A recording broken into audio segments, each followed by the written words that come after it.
Daripada Nu'man bin Bashir radhiyallahu anhu katanya, aku telah mendengar Rasulullah sallallahu alaihi wasallam bersabda, sesungguhnya halal itu jelas dan yang haram pun jelas, dan perantaraan keduanya adalah subhah, tidak jelas halal ataupun haram. Tidak ramai manusia yang mengetahuinya. Sesiapa yang menjauhkan diri daripada perkara syubhah, sesungguhnya ia telah terselamat daripada suatu perkara yang mencemarkan agama serta menjaga kemuliaannya. Sesiapa yang jatuh ke dalam perkara syubhah, maka jatuhlah ia ke dalam perbuatan haram.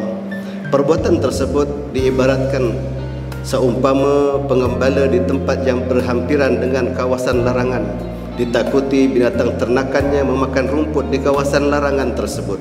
Ingatlah bahawasanya setiap perintah itu ada larangannya, dan ingatlah bahawa larangan Allah ialah perkara-perkara yang diharamkan.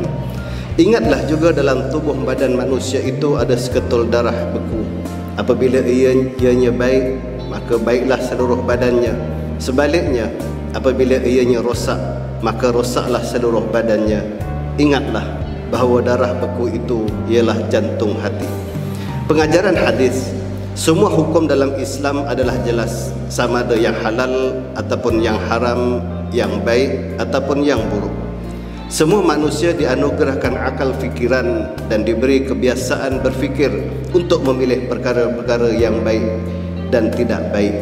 Sesuatu yang dihalalkan dan diharamkan oleh Islam semata-mata adalah menjaga kepentingan dan kebaikan manusia itu. Khasnya umat Islam. Umat Islam dituntut menjauhi perkara-perkara yang subhah kerana dikhawatiri jatuh kepada perkara-perkara yang diharamkan. Wallahu a'lam. Assalamualaikum warahmatullahi wabarakatuh.